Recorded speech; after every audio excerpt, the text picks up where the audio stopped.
Sustain 267.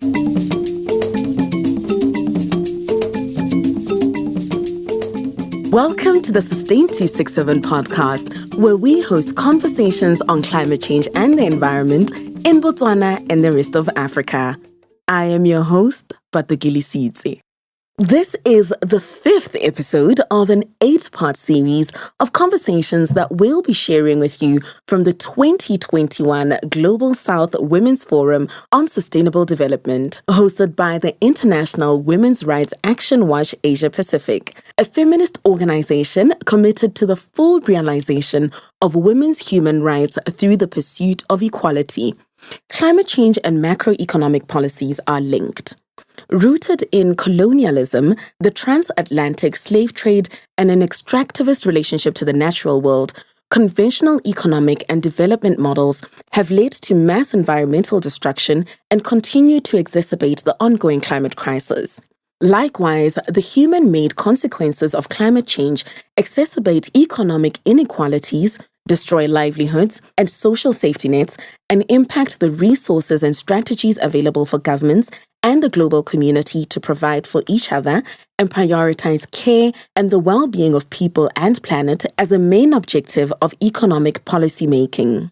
These consequences include immediate effects in the wake of extreme weather events worsened by climate change and long-term effects of the global rise in temperature, with a disproportionate effect on low and middle-income countries, particularly in the Global South. This episode is from the Disrupting Climate Change and Colonialism in the Global South session, and it unpacks just that. Climate change and macroeconomic policies are linked.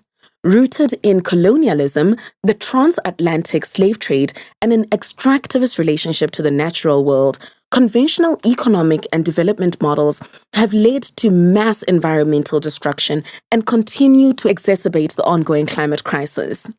Likewise, the human-made consequences of climate change exacerbate economic inequalities, destroy livelihoods, infrastructure, and social safety nets, and impact resources and strategies available for governments and the global community to provide for each other and prioritize care and the well-being of people and the planet as the main objective of economic policymaking.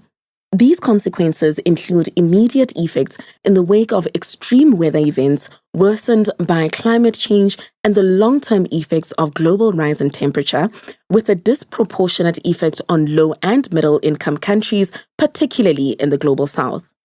Today's episode is from the Disrupting Climate Change and Colonialism in the Global South session, and it unpacks just that. This session is moderated by Janelle Tomlinson. Here she is with an introduction of the session and panelists Pambana Bassett and Ikal Angeli. I am particularly happy to be here facilitating this conversation, which I consider to be one that is very important, particularly as we think about the Global South and all the different factors that are at play when we think about climate change. And to be honest, colonialism has been deeply related to climate from its very onset. Colonialists have used climate variability to justify their colonial practices. And in a European imperial context, climatically determined differences between human races and cultures were central to Western European conceptions of an inherent superiority over different peoples. And interestingly, the neo-colonial nature of many false climate solutions under the veil of development practices and carbon offsetting do provide opportunities for Western countries and companies to continue to pollute as normal, which disproportionately affect those in the Global South. Further, many of these solutions involve displacement of indigenous and marginalized populations from their lands, leading to widespread human and land rights abuses. Ladies and gentlemen, today we will have a very interesting dialogue. And we have two panelists today, Pambana Bassett and Ikal Angeli. And I hope that I'm pronouncing your names properly. And both of these individuals are activists in their own right. So Pambana is an international organizer from Harare, Zimbabwe, and New York City, who is a core member of the JEPA Support Committee, a transnational solidarity collective rooted in Zapatista principles and struggles for Black liberation and indigenous sovereignty. They accompany the fight for dignity and autonomy in Chiapas, Haiti, in Guatemala, Belize, and Honduras. And these popular processes have been led by the people of Cuba, Venezuela, Nicaragua, and Bolivia. Pambama is part of Caribbean-wide campaigns for operations and works as a program director of the Solidarity Collective's Cuba program and has been based in Havana for 6 months. Thank you so much, Pambana. In addition, we also have Iqal, who is a grassroots indigenous rights activist and community organizer, who is working towards indigenous grassroots groups and especially access to women, providing opportunities for control and governance of their territories. She works on climate and energy justice, land and environmental rights, and is the co-founder of Friends of Lake Turkana and was the Goldman Environmental Prize recipient in 2012 for her environmental justice work to protect the lake, its ecosystems, and the communities. She's a PhD candidate in the Department of Geography at University of Leicester.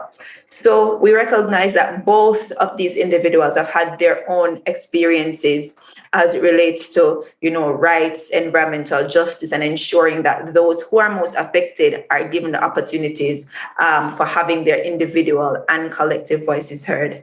And so we like to hear the voice of Pambana and Iqal. And I have a few questions that will help us to better understand the connectiveness of climate change and colonialism, particularly through their eyes. And so the first question that I would like to pose is if both panelists could highlight for us some of the combined impacts of colonial history and the processes, as well as climate change within your specific country and our region. Pambama, I would like for you to go first. Greetings to all. Good morning, good evening, good night, wherever you are. And thank you so much for organizing this panel. For me, it's an honor to be alongside my co-panelists and to be alongside you all in this immense work that you've put together to bring these voices and experiences and analyses to the fore. So my organizing work is primarily focused on the fight against U.S. imperialism that's directed at Cuba and at the Caribbean, why it is that the U.S. targets this region and this small socialist Caribbean country, and also why it's important to challenge U.S. imperialism in building a more just world. And why I believe Cuba's process is important to study, to defend, and to replicate or adapt in these times. So while I've lived in the Caribbean basin for the last 7 years, I've only had the privilege of living in Havana and being based there for the past 6 months, and all under very intensive, though life-saving COVID public health measures or restrictions.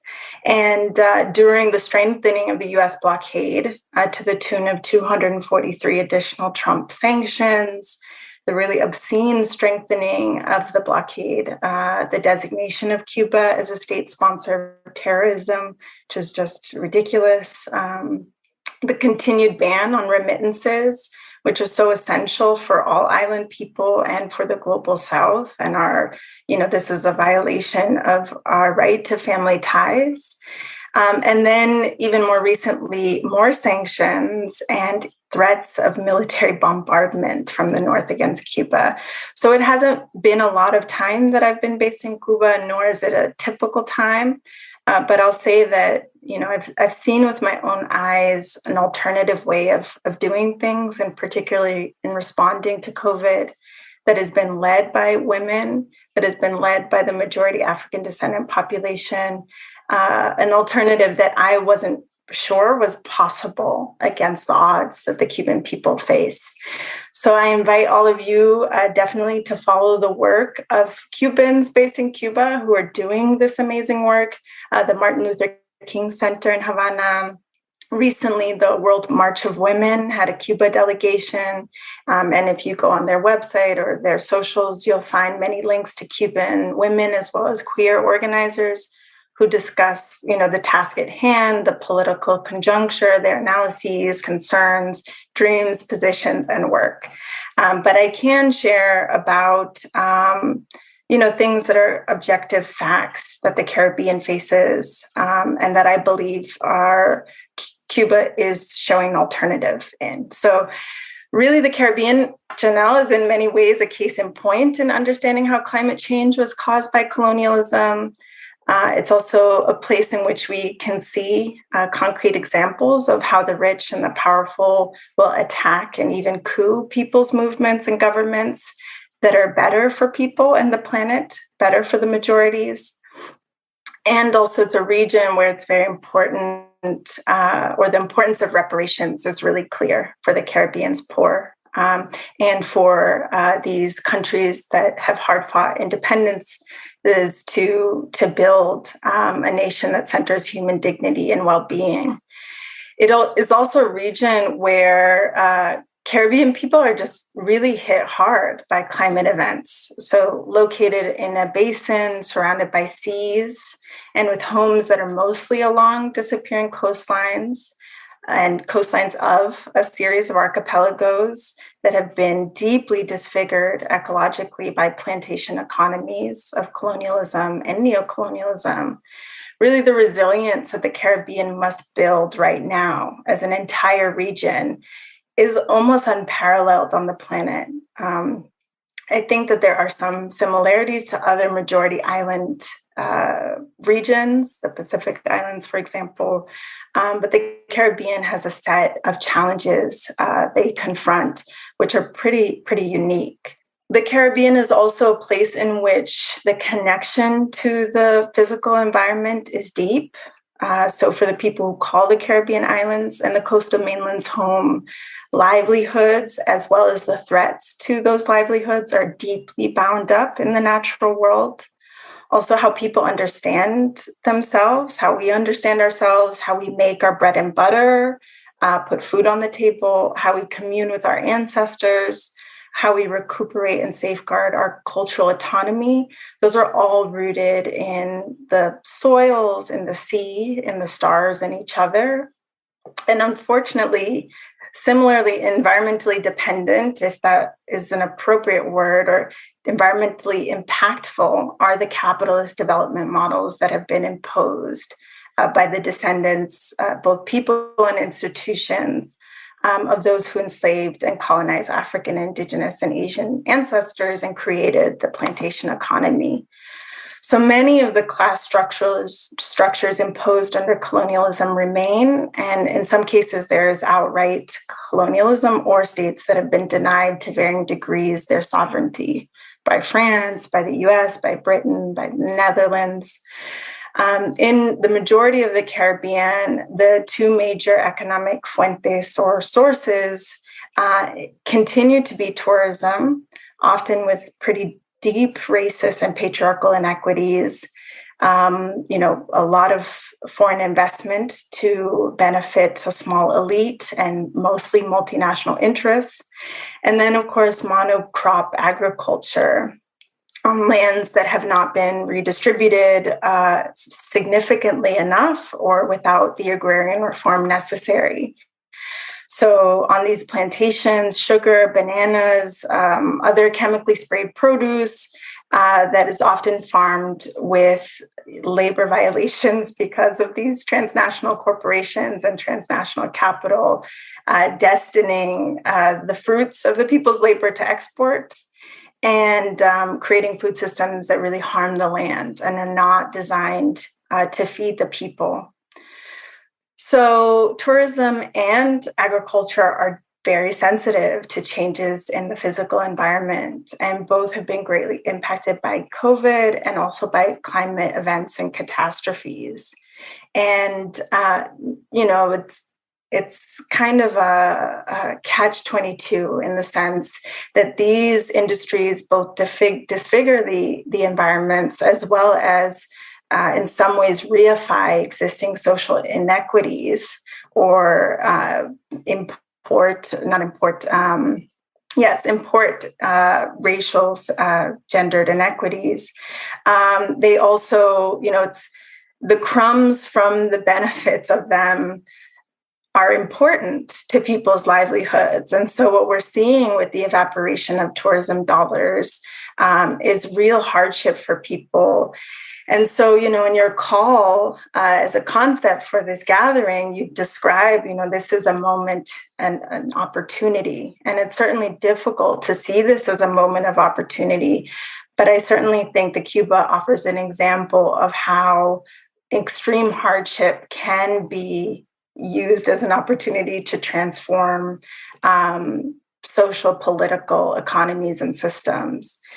So the Caribbean really can expect very hard times. And we see this across the lands. One of my professors at the University of the West Indies, Dr. Northover, is on this call and connected me with a really fantastic group of people working to create knowledge together and share practices that are both scholarly and practical. And I've learned more about how Barbudans are fighting for communal land tenure, how people in San Andres and Providencia and Santa Catalina are fighting off a Navy base and calling for their homes to be rebuilt. These are all issues that peoples across the Caribbean face. Jamaica is one of the world's top 40 climate hotspots, they call it, because of how many people live along the coast and how much of the economy is based on that, on the coastlines that are at such high risk. And the Caribbean, again, I believe, shared with the Pacific Islands, can expect more intense hurricanes, tropical storms, longer dry seasons, shorter rainy seasons, unpredictable planting, sea level rise, soil erosion, coastal flooding, storm surges, contamination of underground water supply, and impact to coastal agriculture, to built environments, flash floods, insecurity, and really chaos. And to add to this, the massive debt which the Caribbean often takes on following disasters. And debt then impedes the Caribbean's dignified response to those same disasters is unparalleled. It's the most indebted region in the world, with most Caribbean countries spending more than 50% of their GDP, and some at or above 100% on debt servicing and repayment. This is a colonial catastrophe and just complete outrage that the Caribbean, a region of a majority Black people, making up half of 1% of the world's population, but has always punched above its weight in terms of social processes and arts and creation. And, it's a tremendous region. They're at, again, the front lines of colonialism in the form of neoliberal globalization, deregulation, multinational corporations like the IMF, World Bank, World Trade Organization policies, and also NGO charities that don't, or that fail to recognize, one of the key parts of addressing the challenges, which is the real need to challenge racial capitalism, to challenge corporate greed and large-scale development, and to work towards decolonization, debt erasure, redistribution of wealth and ownership, collective land rights, universal healthcare, education, subsidized local economies, regional integration, the return of wealth that was extracted from the region with such ferocity by European and US colonialism, and also the safeguarding of Black and Indigenous ancestral practice. So I'll end there, but I, again, think Cuba is an important example and have seen it in terms of saving lives.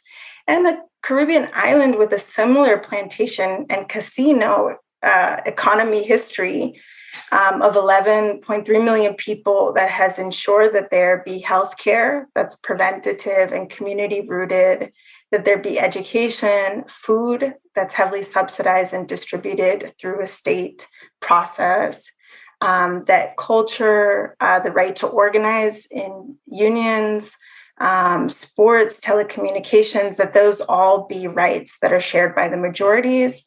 And certainly Cuban women are at the center, leading in that, in terms of being the majority of scientists, being the majority of, I think it's 2/3 of positions in science and technology in Cuba are held by women. The majority of parliamentarians are women. When I go outside on the street, the people who are carrying out the community health surveys in response to COVID are among the 70% of women who are the health professionals saving lives.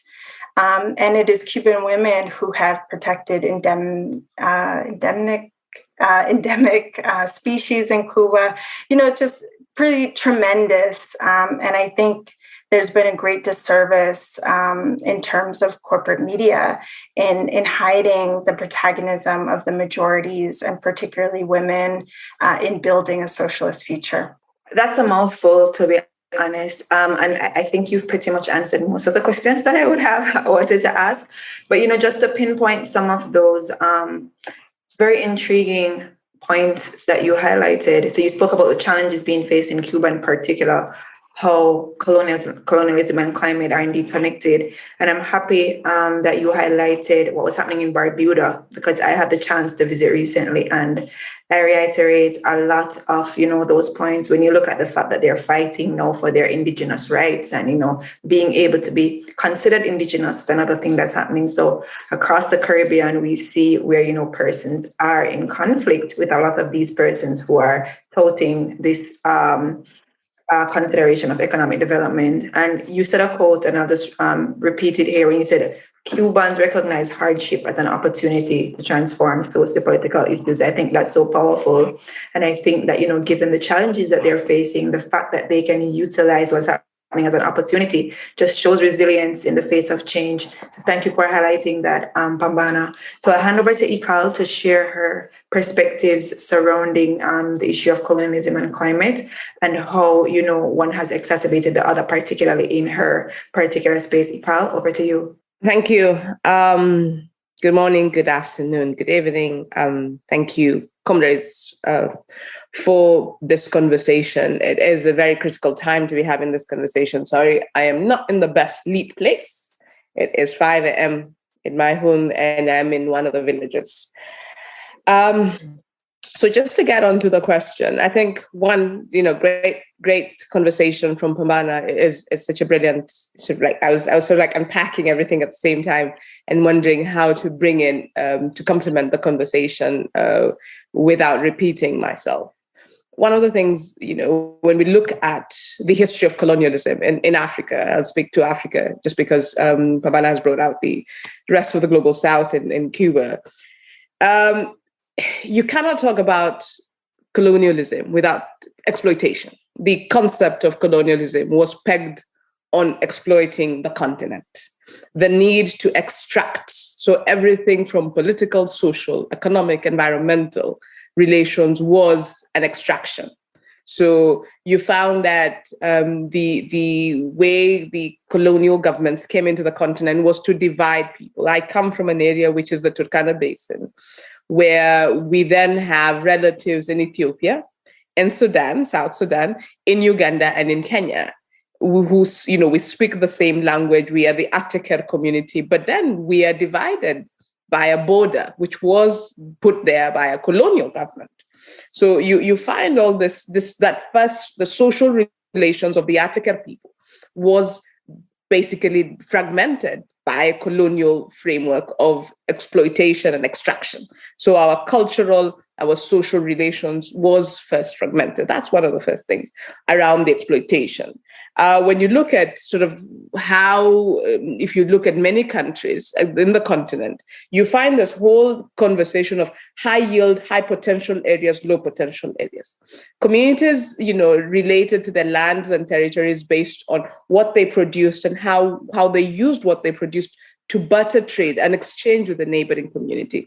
But all of a sudden, the concept of high potential areas, and when you look at the high potential areas, it is areas where, coffee, cocoa, gold, spices were basically taken. It was potential because it was not just being extracted for use. It was actually being extracted to be taken into into the colonial countries, into the countries, the colonies, to be traded with. So that's why the whole concept of high potential areas. So areas like mine, where it's a pastoralist community, they had not yet clicked that beef was such a high-end product.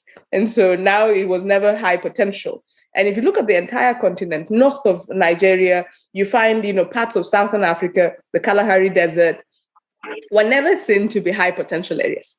And so they were then areas where they were left behind. And so key areas like in Kenya, the central Kenya, the Rift Valley, and up to date, if you look at where the concentration of post-colonial lives, so the neo-colonialists are living, families of colonial families are living. It is, central Kenya, the Rift Valley, and you look at the, places like South Africa. So again, look at Zimbabwe. You find areas that really were seen to be able to produce, key agricultural spices, agricultural produce, and you find places which have minerals, so gold and others. So those at that particular time, gold was the main thing. Right now, we have new sorts of rare earth, rare minerals, but at that time, gold was very key. So you see that second part, and even within the agricultural economies, there was a whole aspect of creation of landlessness. So because the colonial masters took up the land and took it from people who were producing for themselves, it really then brought up, and I go back to the whole aspect where the colonial role in creating patriarchy in our communities. Yes, our African communities may have had their weaknesses around a patriarchal society, but then it deepened the colonial extraction, colonial framework really deepened patriarchy, because at that time, labor was not seen in terms of paid for labor. So at this particular time, the colonialists came into the continent and were creating a way that they were paying for labor.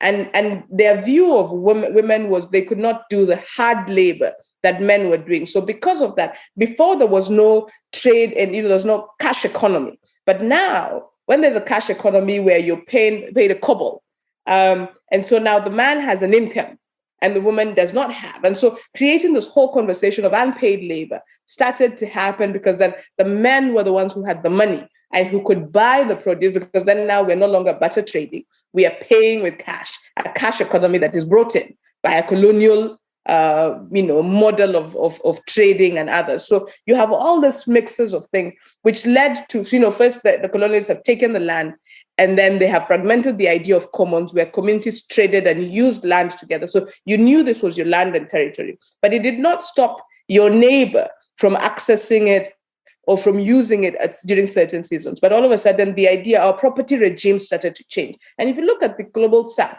and the African continent, particularly, the property regimes are framed on a colonial legal framework, which then said, if you look at all these discussions in the World Bank Declaration on land, it talks about, the need for property rights to address poverty.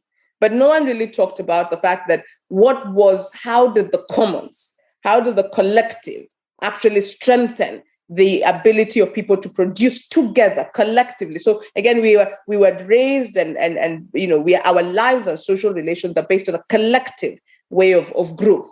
You are because I am, the Ubuntu. But then now we came up with new property regimes, was not in my backyard.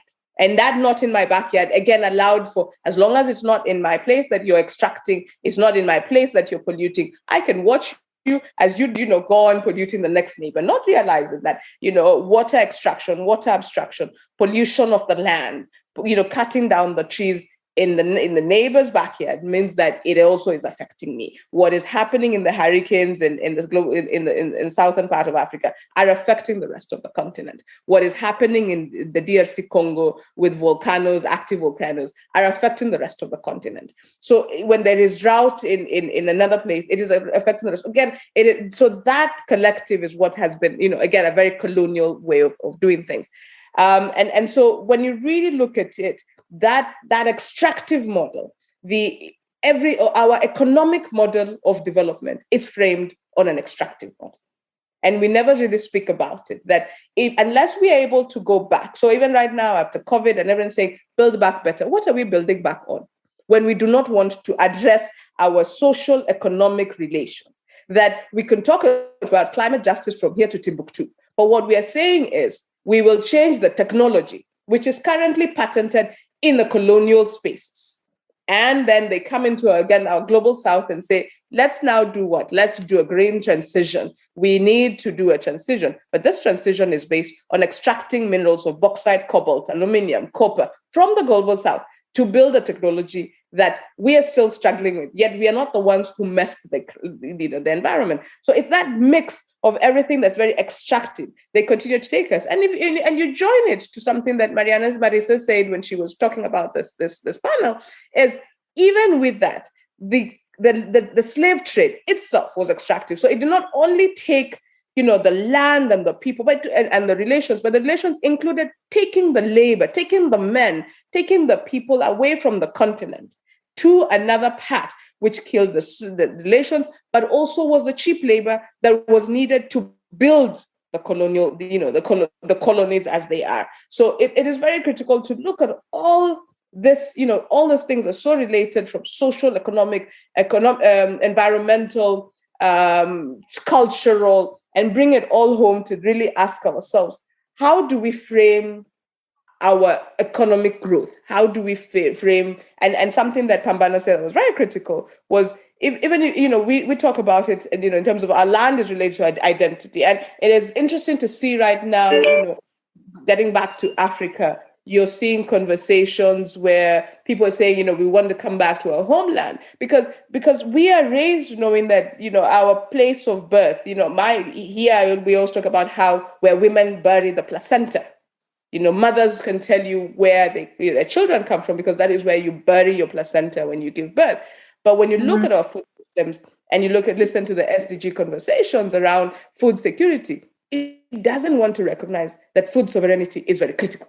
Because the food security conversation that this continent, the global conversations on food security are pegged on an extractive, a colonial, a system that doesn't recognize that food sovereignty is critical to the food systems and food security. So food security itself is talking about, the agras and the big, capitalist, companies coming in and giving you seed and giving you fertilizer. But food sovereignty is when you say, I can take my old seeds, I can find ways to culturally and indigenously grow the food the way I want, which is not the language that works for capital, and it doesn't work for a very neo-colonial, neoliberal way of conversation. So we've got to look at the climate justice conversation from the before, and looking at, it's not only the environmental extraction, it is the social, cultural, land and territorial extraction that continues to happen. And unless we start to address it and talk to it, then we start to really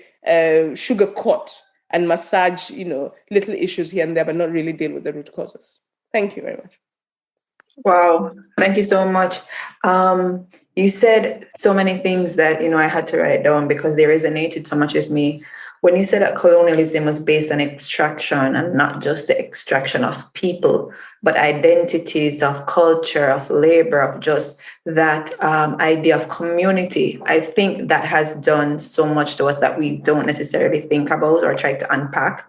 And again, as you rightly said, the fact that a lot of our economies, our economic structure is based on this extractivist idea of development, then at the end of the day, all we do is continue to degrade the environment and, reduce conservation in the name of development. But at the end of the day, development for who? Who benefits from these opportunities? Who are the ones who are at the forefront, of being able to say, I am benefiting from these economic processes that are being put in place. The marginalized continue to suffer. Those who are vulnerable continue to suffer. Those who rely heavily on the environment. When we look at fisher folk, when we look at farmers, you rightly mentioned women. These are persons who continue to be impacted. And it's because, again, the economic structures are so aligned to make sure that these persons continue to bear the brunt, of some of these processes.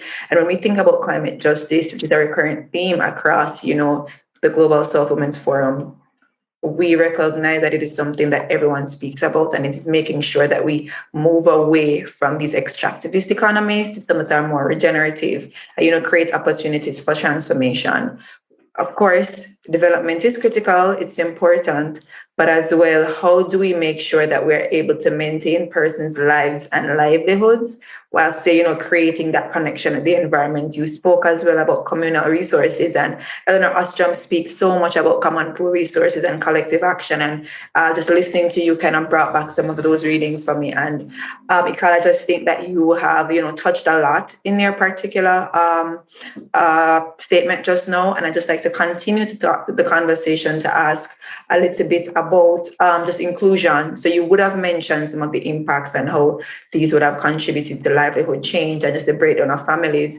But as it relates to just inclusion of those who are most marginalized and those who we continue to be vulnerable, do you think that their inclusion in international and kind of national dialogues and negotiations can in fact provide an opportunity for addressing the particular issue? So Ikal, I'd like to hear from you, just continuing from some of what you just mentioned, and then I'll hand over to Pambana to answer the same question. So Ikal, the floor is yours. Thank you. So that's a very interesting question when you think about it. The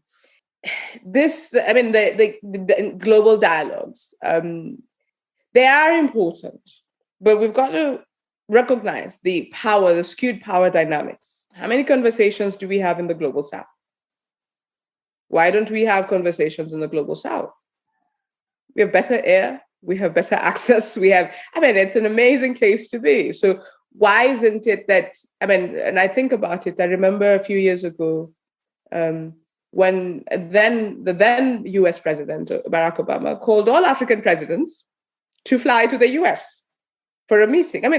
It was so absurd, just the fact that you had over 50 presidents packing their bags with entourages to fly out and see the president of the US. When you really look at it, it is a power dynamics, a very asymmetrical power that is assumed that we get a lot of foreign direct investments from the West, from northern state countries. But then when you really look at it, what leaves our continent is 3, 4, 5, 20 times much more than what comes in FDIs and aid. So I think unless we start to recognize, again, goes back to a very collective. If you look at, trade agreements that are had within the continent, within the Global South, there is a keen need to fragment. So when you look at whether it's, no one wants to do a collective trade with the African continent, but they want to do with individual countries, negotiate differently, mostly to fragment the idea of collective. And I think until we start to, even within civil society, even within indigenous people, to be able to come together and agree on the what do we have? What is our power? What are we negotiating for? But also asking ourselves, who are we negotiating with? What is it we are negotiating? Because when you're negotiating, about you're negotiating about your own lands and territories in another person's place. It's like somebody coming into your bedroom and telling you, well, we would like to do X, Y, Z in your bedroom. They've not asked you if they can get into your home. They've not asked you if, again, it goes back to a very colonial framing that nobody asked us that they should come into our continent and help us govern. So again, now we are going back to discuss how we should govern, how we should trade with our resources, in another person's land. So again, it really, until we ask ourselves, why are these meetings important? Who are we sitting with? What are we negotiating? What is the table like? It's like asking somebody to come to a dinner table in shots in tattered shorts and a torn t-shirt, and you're saying we're all equal, we're inclusive. Use all those big cliches. Yet you know very well for them to get into the door, somebody will say, do you have a tuxedo? Do you have a black tie? It's a black tie party. But then there's somebody walking in with their traditional, regalia, but they're being asked, why do I have to wear a black tie? Why can't I come with my traditional clothes? All these things have got to be asked, because it is only through the understanding of the asymmetry of power, of understanding the space that we are having this conversation and what we are negotiating and the contestations around it, that we can really say whether it is of need for us or not. And without that, it just becomes another space and another opportunity for a political elite to go and shop in some of the biggest fashion, stores. Hearing you say that just now made me think a lot about some of the conversations that we would have been having about tokenism and the persons just wanting to tick a box. So yes, we included you at the table and we gave you an opportunity to share your experiences, but that doesn't necessarily mean we will consider them or, create any space for them to be included in our ongoing processes. So you just hit the nail on the head with this idea of tokenistic engagement and just having persons there so that at the end of the day, you can say, but we included them, but to what extent? So thank you for sharing that. I'm really happy that you were able to bring that out. Pambana, your views on the inclusion, particularly when we look at these sort of dialogues? My co-panelist just gave such a tremendous contribution on that question. I think I was sitting here wondering what participation in these national and international dialogues. I'm interested in the alternative ones. And not out of my own interest, but because that's what people's movements have been furthering in the Caribbean, in Abya Yala and the Americas, despite, the incredible power of the OAS, of the US and Canada as financial, political, media powerhouses. ALBA, Petrocaribe, UNASUR, CELAC, Telesur. I would be interested in what movements assessments are of those bodies at this time as a space in which there could be genuine, regional integration, where CARICOM can be a space for Caribbean nations to come to some joint discussion, because there have been some brave national plans that have been put forth. And certainly I think, and I don't know if it's unique to this region, but the scale of catastrophes that our people are facing requires big bodies and cooperation between peoples or nations or organizations or movements, some kind of joint strategy. Because, COVID has provided this example of let me look to New Orleans. So before I moved to Havana, I was living in New Orleans, also part of the Caribbean basin, similar histories, plantation economies. Recently, when Hurricane Ida passed through Louisiana and created complete havoc and devastation, it was so tremendous to witness the solidarity of people, just people's impulse to help each other, to take care of one another, to practice mutual aid, solidarity, to send monies, to work on covering tarps, roofs with tarps, to share resources on evacuation. All of that is so beautiful. And the scale of what we're up against, it's like we also need governments that are not trying to kill us. We need governments or bigger entities that are protecting collective rights, that are not protecting corporate interests and extraction and and these colonial legacies and development models that are so racist and misogynist and anti-worker and harmful. Do those exist currently? Are those things that, for example, you all are building in these tricontinental dialogues and coming to a joint agenda that is environmentally just as well as feminist? I do again, think that having witnessed Cuba's COVID response, and I have become kind of a Cubaphile, it is by no means perfect, but this small Caribbean island that has such limited resources has been able to save more lives, ensure that fewer people get sick, because of public action, as well as trust and confidence in their public health system, of which they are protagonists. You walk outside and there's a polyclinic close by, there's a clinic, there's a hospital, there's a dentist. They may not have all of the medicines, in part because of the 60-year blockade by the US, and also because colonialism caused impoverishment. But there are resources that are centered on humans taking care of each other. And,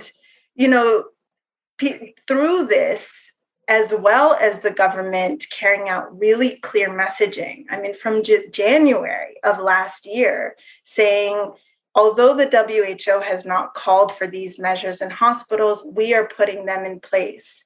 We responded to Ebola, and these are some of the mechanisms and measures we put in place. We're putting them in place again. We will invest in subsidized food. We will raise salaries of government workers who are the majority of workers. We will, give people at-home recipes for the bleach, the cloro, concoctions that people put in front of their homes. We will dispatch information and resources in the tens of thousands of masks through mass organizations that include the Federation of Cuban Women, through the neighborhood councils, the committees in defense of revolution. Basically, I have a different understanding of the capacity of and importance of governments when they are responding not to the requirements of profiteering, but to the requirements of saving lives, even with their contradictions, ongoing struggles, persisting inequities, just that kind of basic configuration. So I'm not sure that there exists on the international, field space in which there is not that inequity that is, both absurd and really painfully real for Global South peoples, movements, nations to make decisions that are best for, for the region. But I do think it's necessary to think seriously about national as well as international cooperation and joint agendas. I'm not sure that answers the question.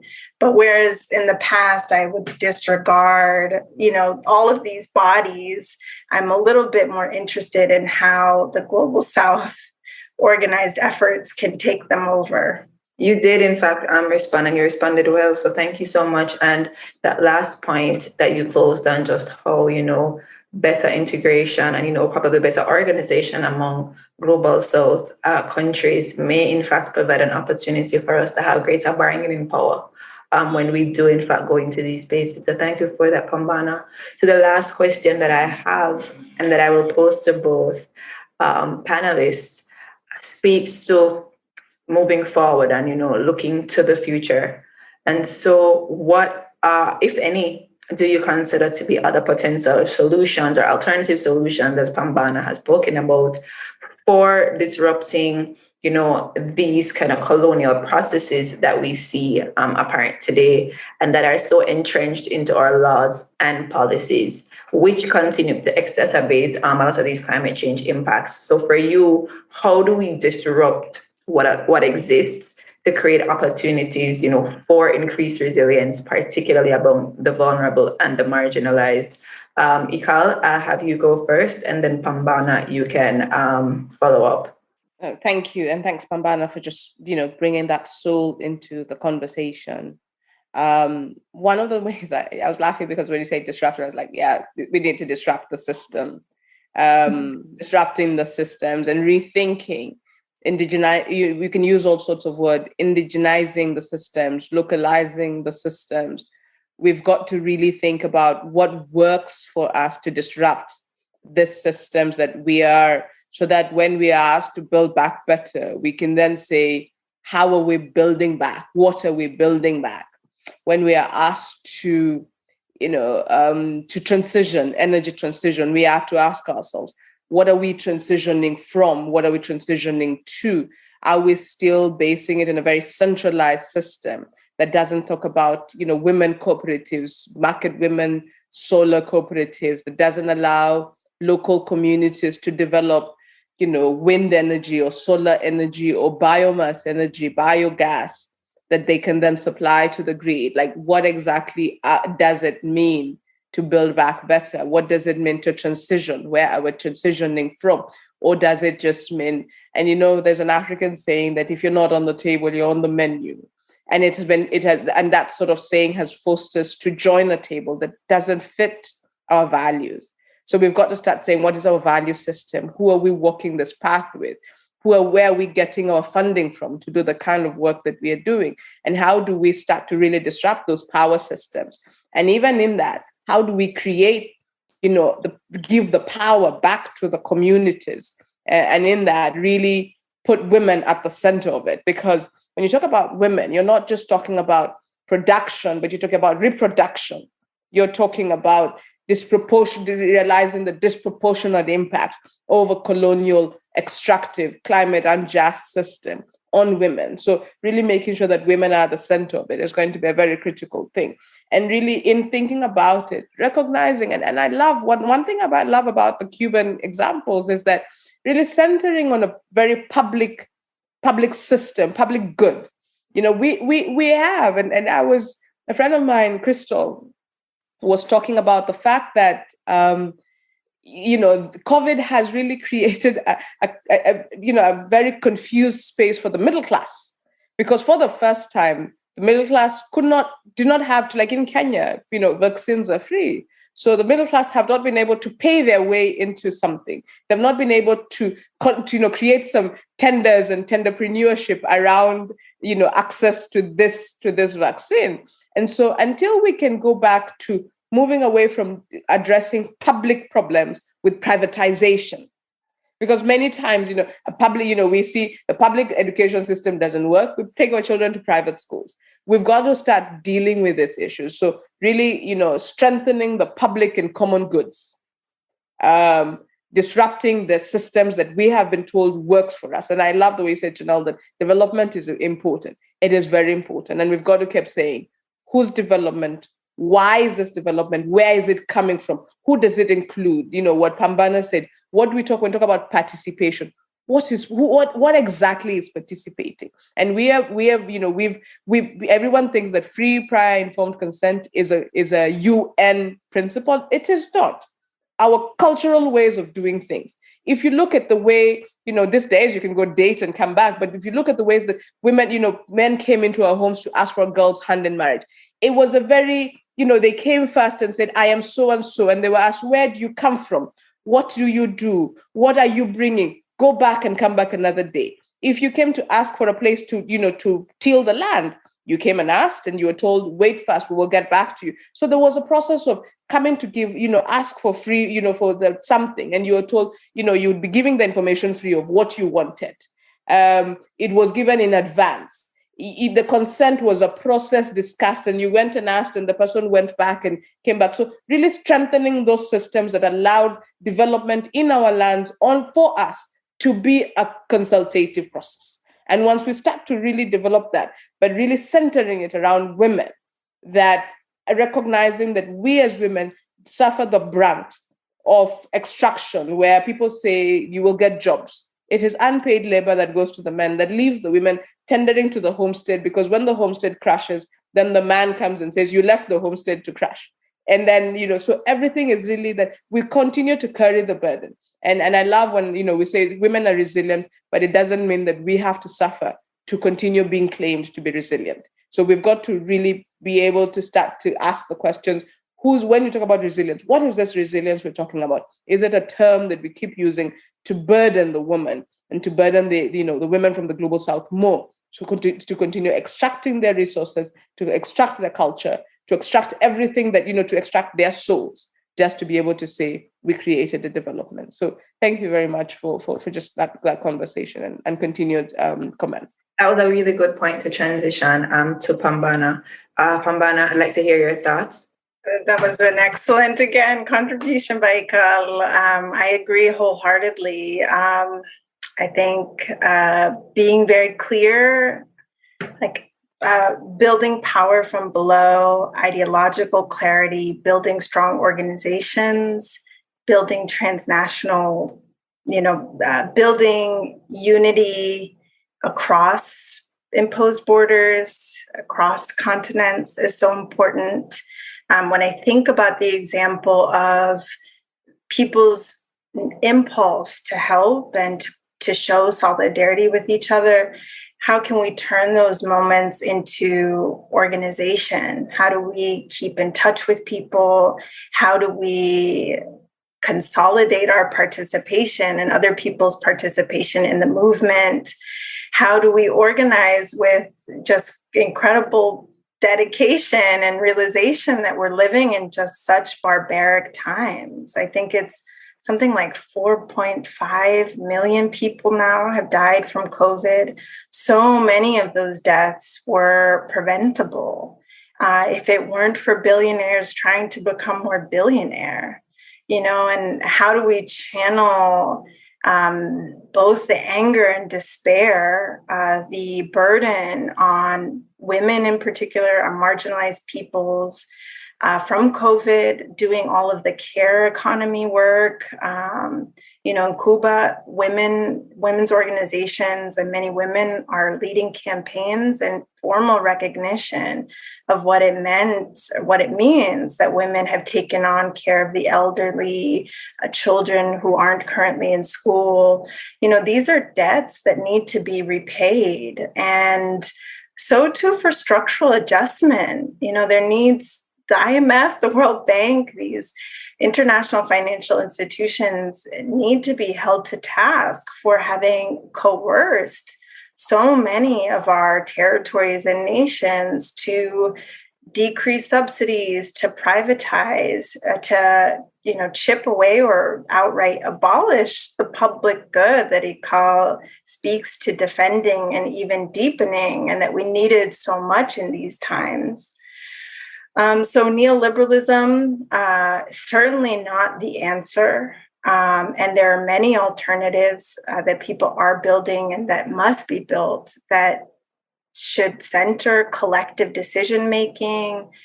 There's so many examples of this across the Americas. In Colombia, in their months of protests, the people carried out deep collective decision-making processes or asambleas at the points of resistance.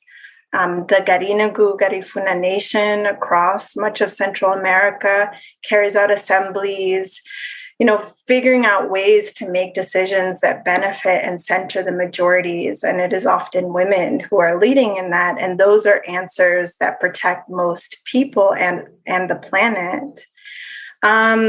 Definitely when it comes to other policies, the U.S. needs to be held to task for, putting an end to militarism, arms sale, warfare.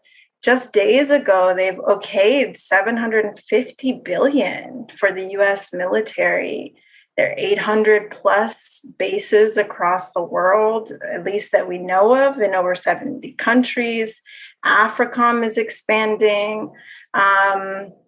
We need a world without war. We need a world without nuclear weapons. We need a world in which resources go towards people's health, people's education, people's arts and culture, sports, exchange, scientific, cultural endeavors.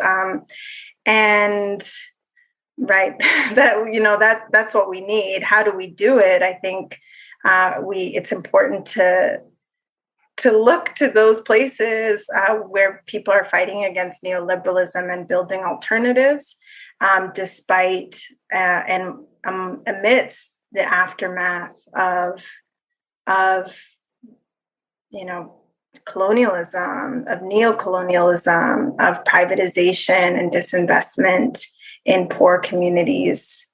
Oh, perfect. And that's such an amazing way to end our session. We've heard so many things. We've heard about alternatives to neoliberalism.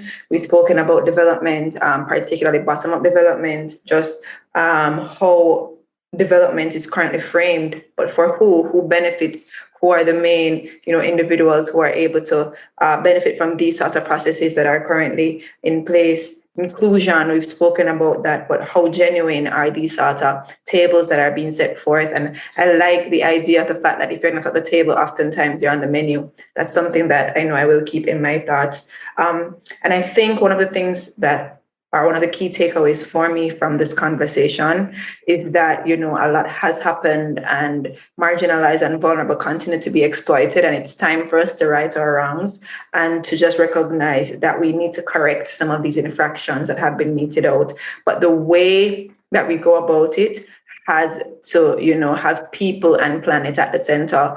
And with that, ladies and gentlemen, I'd just like to say thank you all so much for joining, to both our panelists who were able to, share their perspectives, to share all that they have seen in these different spaces. Thank you both so much. It was a very enriching conversation for me. I learned a lot, and, I was able to cement a lot of the thoughts I had as well. Thank you so much for the very informative and insightful conversation from Janelle and her guests, Pambana and Ikal. This was the 5th of an 8-part series from the 2021 Global Souyh Women's Forum on Sustainable Development, hosted by the International Women's Rights Action Watch Asia Pacific. These sessions are available with visuals on the ERO YouTube page. The link is in the episode notes. Thank you for taking time to listen to the Disrupting Climate Change and Colonialism in the Global Souyh episode of Sustain 267 podcast. Let's connect on Facebook, Instagram, and Twitter on our handle @Sustain 267 and share your thoughts and comments and perhaps your key takeaways from the session. The artwork for this episode was designed and illustrated by Lulu Kitololo, inspired by the conversation. Please find her social media handles and website in the episode notes. I am the host of Sustain 267 podcast, Patukili, and the sound engineer is Maleho Makoti. Please subscribe wherever you listen to this podcast to listen to more conversations on climate change and environment through African voices. Take care.